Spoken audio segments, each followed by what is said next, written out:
நான் இன்னைக்கு சொல்ல போகிற தலைவருடைய பெயர் அதிகமா அரசியல் களத்துல உச்சரிக்கப்படாத பெயர்.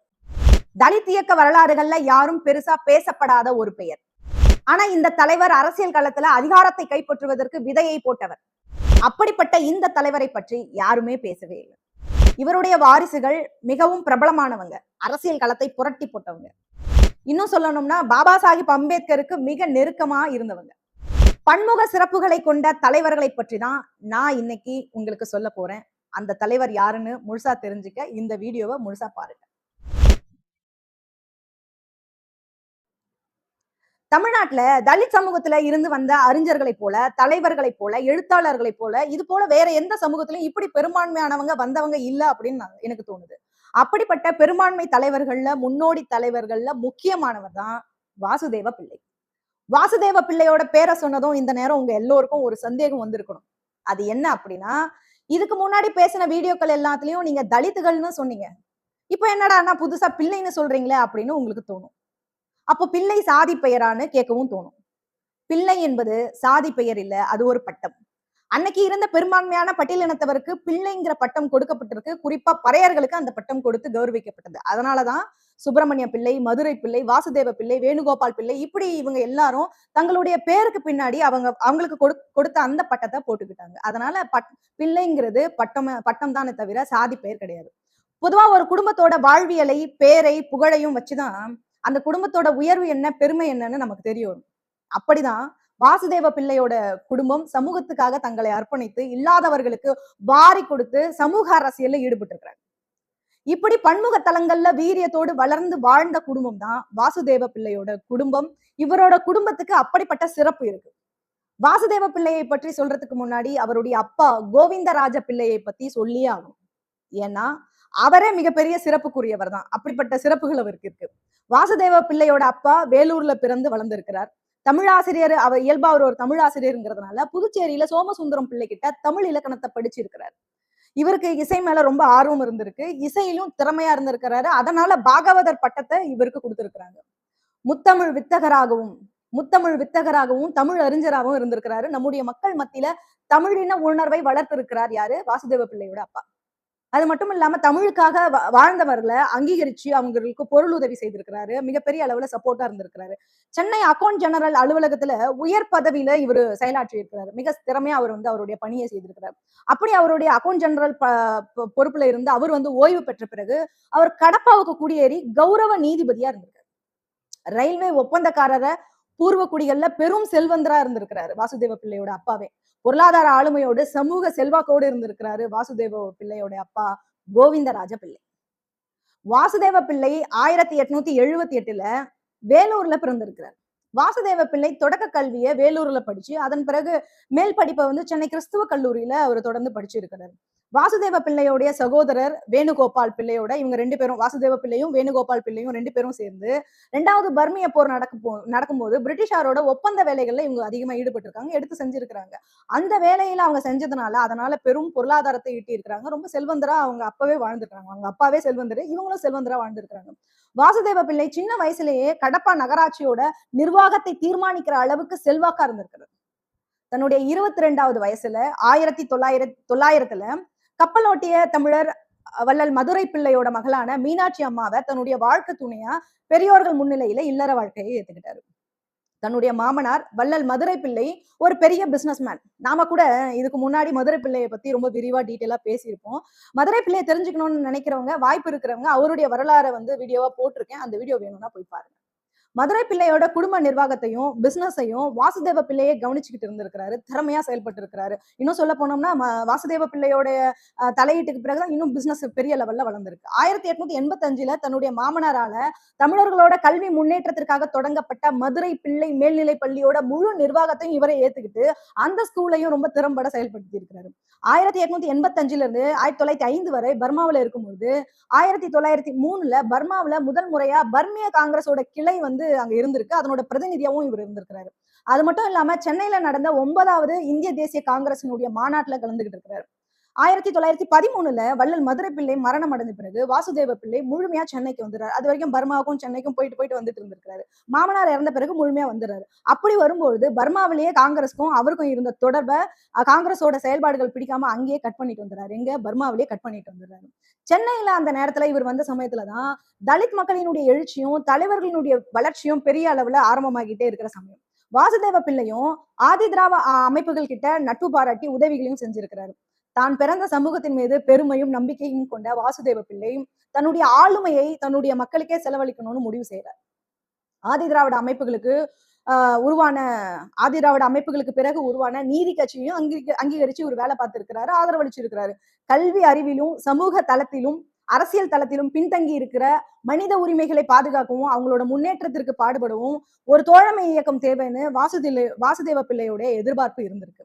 வாசுதேவ பிள்ளை 1914ல நீதி கட்சியினுடைய நிறுவன தலைவர்கள்ல ஒருவரான டி.எம். நாயருடன் அரசியல் தொடர்பு ஏற்பட்டிருக்கு. அந்த நட்பு டி.எம். நாயர் இறக்குற வரைக்கும் நீடிச்சிருக்கு. இன்னும் சொல்லணும்னா வாசுதேவ பிள்ளை நீதி கட்சியின் தலைவர்கள்ல ஒருத்தரா மதிக்கப்பட்டு இருந்திருக்கிறார். அந்த காலத்துல நீதி கட்சி தலைவர்களோட நிறைய இணக்கமா செயல்பட்டு இருக்கிறாரு, அவர்களோட நட்பு பாராட்டி இருக்கிறாரு. அதை தொடர்ந்து அந்த காலத்துல ஆதி திராவிட மகாஜன சபையினுடைய தலைவரா பெரிய பிசினஸ் மேன் சொல்லக்கூடிய உலக வணிக பெருமகனார்னு அந்த காலத்துல போற்றப்பட்ட சுப்பிரமணியம் பிள்ளை இருந்திருக்கிறார்.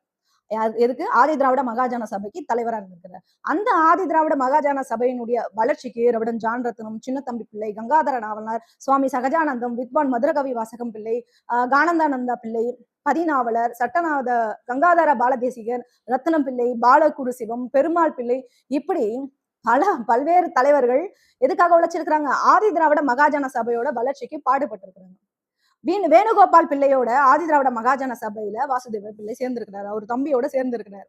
தலைவரா இருந்த சுப்பிரமணியம் பிள்ளைக்கு ஒரு உற்ற தோழராகவும் ஒரு ஆலோசகராகவும் இருந்திருக்கிறார். ஆதி திராவிட மகாஜன சபையினுடைய தலைவர் சுப்பிரமணியம் பிள்ளை பூர்வகுடிகளுக்கான அரசியல் பிரதிநிதித்துவம் தேவைன்னு சொல்லி அதற்கான கூட்டத்தை சென்னை விக்டோரியா பொதுமன்றத்துல கூட்டியிருக்கிறார். வாசுதேவ பிள்ளை முன்னிலையில நடந்த இந்த கூட்டத்திற்கு மயிலை திவ்ய கவி ராகவதாசர் தலைமையேற்றிருக்கிறாரு. எம்.சி. ராஜா, முகுந்து பிள்ளை, ராஜரத்னம் பிள்ளை, வாசுதேவ பிள்ளையினுடைய சகோதரர் வேணுகோபால் பிள்ளை, இவங்க எல்லாரும் அந்த மாநாட்டுல பங்கேற்று இருக்கிறாங்க. அங்க அவங்களுடைய கோரிக்கைகளை முன் வச்சிருக்கிறாங்க. 1917ல சென்னை வந்தாங்க இல்லையா சேம்ஸ் போர்டு மாண்டேகு குழு, அவங்க கிட்ட சுப்பிரமணியம் பிள்ளை தலைமையில வாசுதேவ பிள்ளை முன்னிலையில ஆதி திராவிட மகாஜன சார்புல ஒரு கோரிக்கை மனுவை கொடுத்திருக்கிறாங்க. ஆதி திராவிட மகாஜன சபை சார்பா ஒரு கோரிக்கை மனுவை கொடுத்திருக்காங்க. என்ன கொடுத்தாங்க தெரியுமா? அரசியல் பிரதிநிதித்துவம் வேணும். யாருக்கு? பூர்வகுடி மக்களான தலித்துகளுக்கு அரசியல் பிரதிநிதித்துவம் வேணும்னு மனு கொடுத்திருக்காங்க. இந்திய அமைச்சரான மாண்டேகு சேம்ஸ் கிட்ட உடனடியா பூர்வகுடிகளுக்கு அரசியல் பிரதிநிதித்துவம் வேணும்னு வலியுறுத்தியும் சொல்லி இருக்கிறாங்க. பூர்வகுடிகளின் அரசியல் தேவைன்னு புரிஞ்சுக்கிட்ட ஆங்கிலேய அரசு அந்த மனு கொடுத்து இவங்க அழுத்தம் கொடுத்ததுக்கு பிறகு அடையாளமா என்ன பண்றாங்கன்னா, சென்னை ஆளுநர் லார்ட் வில்லிங்டன் என்ன பண்றாருன்னா எம்.சி. ராஜாவை சென்னை மாகாண சட்ட மேலவையின் பிரதிநிதியா கொண்டு வந்திருக்கிறார். தலித் மக்களினுடைய வரலாற்றுல தமிழக வரலாற்றுல முதலா பிரதிநிதித்துவமாக்கிய பெருமை ஆதி திராவிட மகாஜன சபையின் தலைவர் பி.வி. சுப்பிரமணிய பிள்ளைக்கும் வாசுதேவ பிள்ளைக்கும் தான் உண்டு. கொஞ்சம் யோசிச்சு பாருங்க, இப்ப இருக்கிற தலைவர்களா இருந்திருந்தா என்ன பண்ணுவாங்க? யார் தலைவரா இருக்காங்களோ முதல்ல அவங்க பதவி வாங்கிப்பாங்க, இல்லாட்டி அவங்களுக்கு அடுத்த நிலையில இருக்கக்கூடிய பொதுச் செயலாளர்கள் அவங்க பதவி வாங்கிப்பாங்க. ஆனா அந்த காலத்திலேயே நம்மளுடைய தலைவர்கள் அவங்கள ஒருத்தரா இருந்த எம்.சி. ராஜா அவரும் திறமையா இருந்தார் என்பதை உணர்ந்துகிட்டு ஆதி திராவிட மகாஜன சபை சார்புல பி.வி. வாசுதேவ பிள்ளையும் வி.ஜி. வாசுதேவ பிள்ளையும் சுப்பிரமணியம் பிள்ளையும் பெருந்தன்மையோடு பரிந்துரை செய்திருக்காங்க. நம்ம தலைவர்கள் எவ்வளவு பெருந்தன்மையோட வாழ்ந்திருக்கிறாங்க என்பதற்கு இந்த மாதிரியான சம்பவங்கள் எல்லாம் படிக்கும் பொழுது மிகப்பெரிய உதாரணமா இருக்கு. அதை தொடர்ந்து 1917ல வாசுதேவ பிள்ளைக்கு ஆங்கிலேய அரசு பாராட்டு பத்திரம் வழங்கியிருக்கிறாங்க. என்னன்னு? சிறந்த மக்கள் தொண்டர்னு அறிவிச்சு பாராட்டி இருக்கிறாங்க. அதன் பிறகு 1919ல வாசுதேவ பிள்ளை சென்னை நகராட்சி உறுப்பினரா தேர்ந்தெடுக்கப்பட்டிருக்கிறாரு. இந்திய துணை கண்டத்திலேயே முதலா தலித் மக்களின் பிரதிநிதியா நகராட்சி பொறுப்புல வந்தவர் வாசுதேவ பிள்ளை தான். அதாவது முதல் சென்னை கவுன்சிலரா வந்தவர் வாசுதேவ பிள்ளை.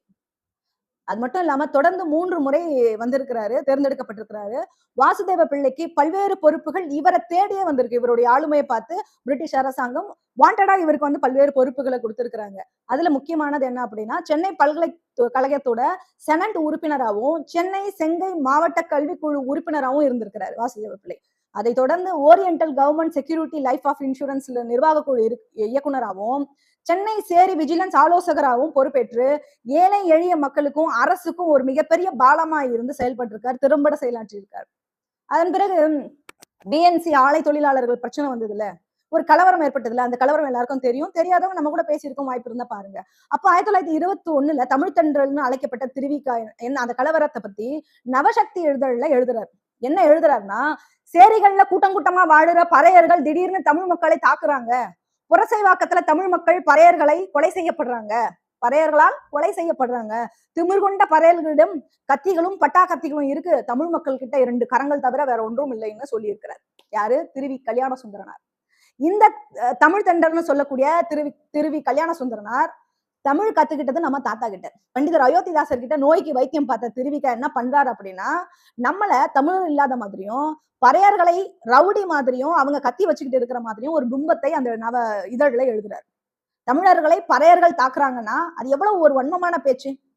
அசலான திராவிடர்களே தமிழர்களே பூர்வ குடிகள் தான், பட்டியலின மக்கள் தான்.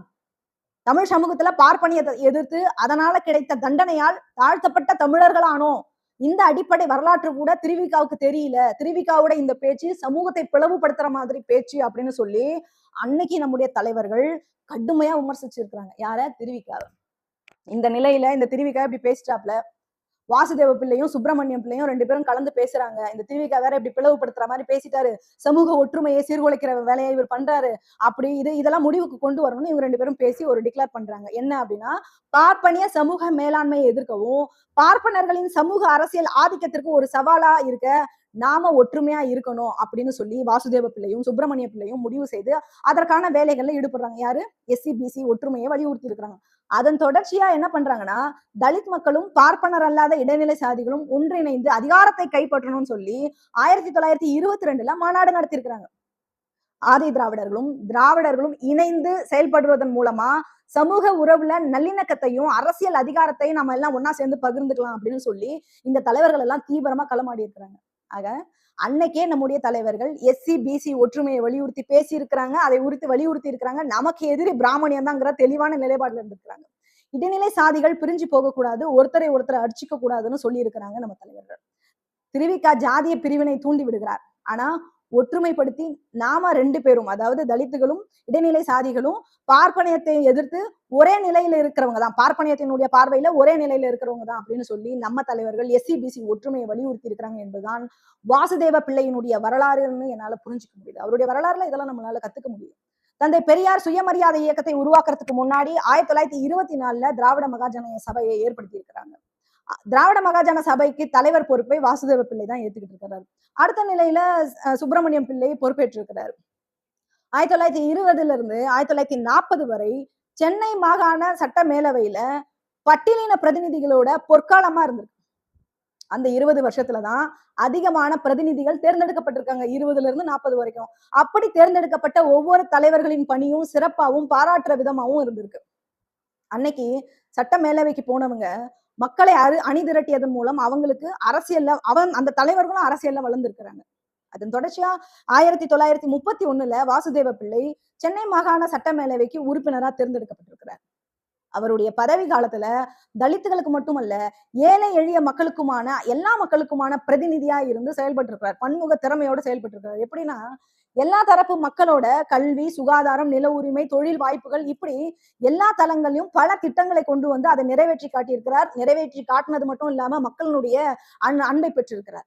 வாசுதேவ பிள்ளையோட நேர்மையான, அர்ப்பணிப்பான, கரைபடாத சிறந்த உழைப்பை நினைவுபடுத்துகிற வகையில சென்னை சென்ட்ரல் ரயில் நிலையத்துக்கு பக்கத்துல இருக்கக்கூடிய வால்டாக்ஸ் ரோட்ல வாசுதேவ பிள்ளையோட பெயர்ல பூங்காவை மாநகராட்சி அமைச்சு வாசுதேவ பிள்ளைய சிறப்பிச்சிருக்கிறாங்க அப்படின்னா எவ்வளவு பெரிய பெருமைக்குரியவரா இருக்கிறார் பாருங்க. குறிப்பா வாசுதேவ பிள்ளை மக்கள் தொண்டு செய்யறவங்களோட பண்பு எப்படி இருக்கணும் அப்படின்னு சொல்றாரு அப்படின்னா, வசதி வாய்ப்பு இருந்து கூட நீ சுயநலமா ஒருத்தர் இருந்தா அது மக்களுக்கு சமூகத்துக்கும் செய்யற துரோகம்னு சொல்றாரு. சுயநலமா ஒருத்தர் இருந்தா அது மக்களுக்கு செய்யக்கூடிய துரோகம்னு சொல்றாரு. அந்த அளவுக்கு மக்கள் தொண்டுல நேர்மையா இருக்கணும்னு தன்னுடைய எதிர்கால சந்ததிக்கு புரியுற மாதிரி அவர் தன்னுடைய வாழ்க்கையை செயல்படுத்திட்டு போயிருக்கிறார், சொல்லிட்டு போயிருக்கிறார். தொடர்ச்சியா வந்து பாத்தீங்கன்னா ஜூன் 28, 1937ல வாசுதேவ பிள்ளை மரணம் அடைஞ்சிருக்கிறார். வாசுதேவ பிள்ளை தலித் மக்களுக்கு ஒரு தாயையும் ஒரு தந்தையும் கொடுத்து விட்டு போயிருக்கிறார். அவங்க யார் தெரியுமா? அவங்கதான் வாசுதேவ பிள்ளை மீனாட்சி தம்பதியோட மூத்த மகள் மீனாம்பாள். தந்தை சிவராஜ் அவர்களுடைய மாமனார் தான் வாசுதேவ பிள்ளை. இப்படிப்பட்ட ஒரு தலைவர்களை நமக்கு கொடுத்துட்டு தான் போயிருக்கிறார். வாசுதேவ பிள்ளையோட அரசியல் நகர்வுகள் எப்படி இருந்தது? அவர் என்ன மாதிரி சிந்தித்தார்?